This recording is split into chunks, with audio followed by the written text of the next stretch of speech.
May 3rd, 2002. Justin Roberts, Jim Daniels, and Kelly Corbin were fishing on Lake Buchanan. While they headed home, their small bass boat was hit head-on, claiming the life of Justin and injuring Jim and Kelly.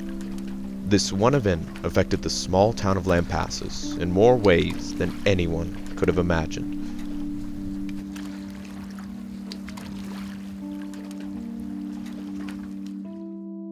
I ran into Jim that afternoon, and he was pulling his little 16-foot bass tracker boat, aluminum boat.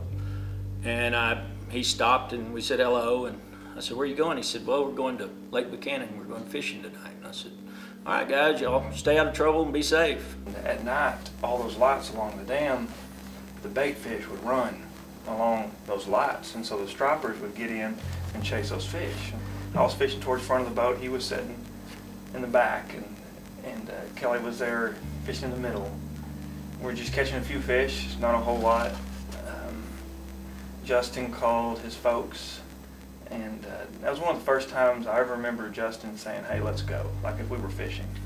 You know, I also remember before we left, I remember us putting our life jackets back on, and I remember that lake that night, it was like glass. Kelly was discovered unconscious, still in the boat. 30 minutes later, fishermen rescued Jim, who had been floating for 9 hours. Around 11 that morning, Justin's body was discovered by authorities. He had been killed in what was discovered to be a hit-and-run boating accident.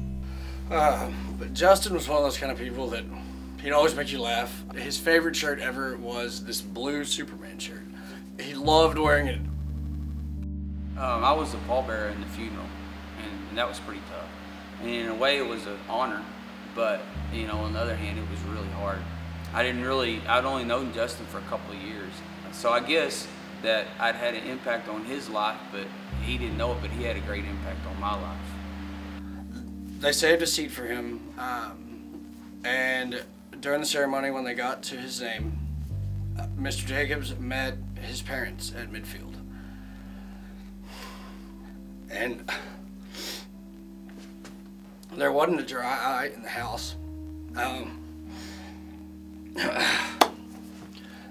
Everybody stood up and clapped and cried, and it was his parents. I mean, having to receive his diploma after he's not there anymore. I couldn't imagine. No parent should ever have to outlive their child, ever.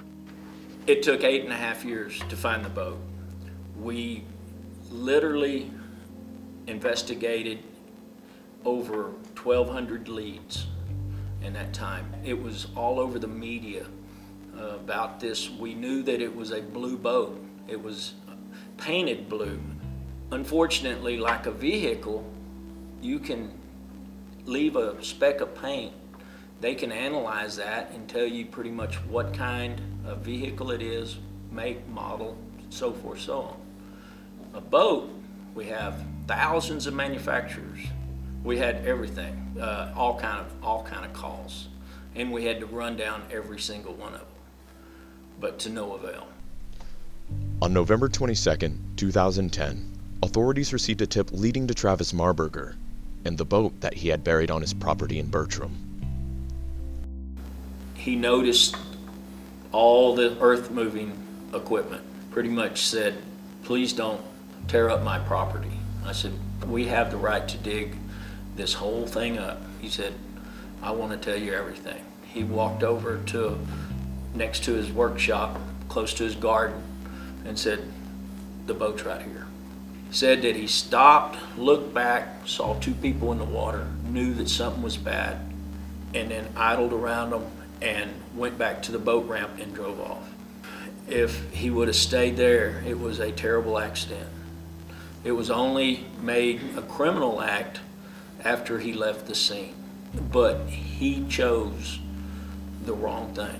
I went to his trial. Justin's parents a little bit of closure. I mean, they had to suffer for 9 years, never knowing if the person sitting across the restaurant from him was the guy that did it. I couldn't imagine having to live with that for 9 years and never getting an answer, and then when they finally did, it was such a blessing.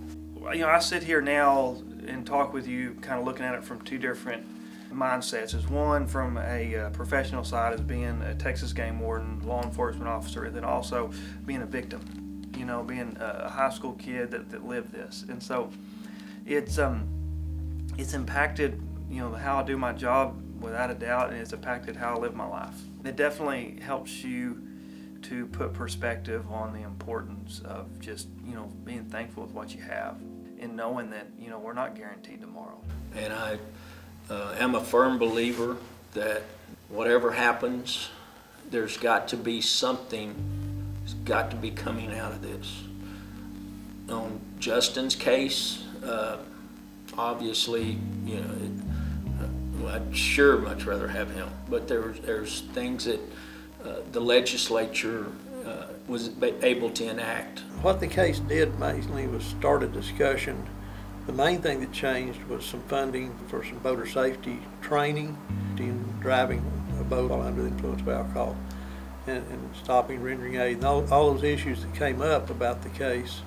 And there's times that I know, you know, I'll get wrapped up in what I have in front of me I have to do and what I want to be doing, and really, I mean, it's be thankful with what you have and not what you don't have, and because it can all be taken away, just like it was, you know, in May of 2002. I mean, JR was taken from us, and I guess, you know, the ripple effect that causes, there's no one can understand it, you know, on why and the impact it's going to have on so many people's lives.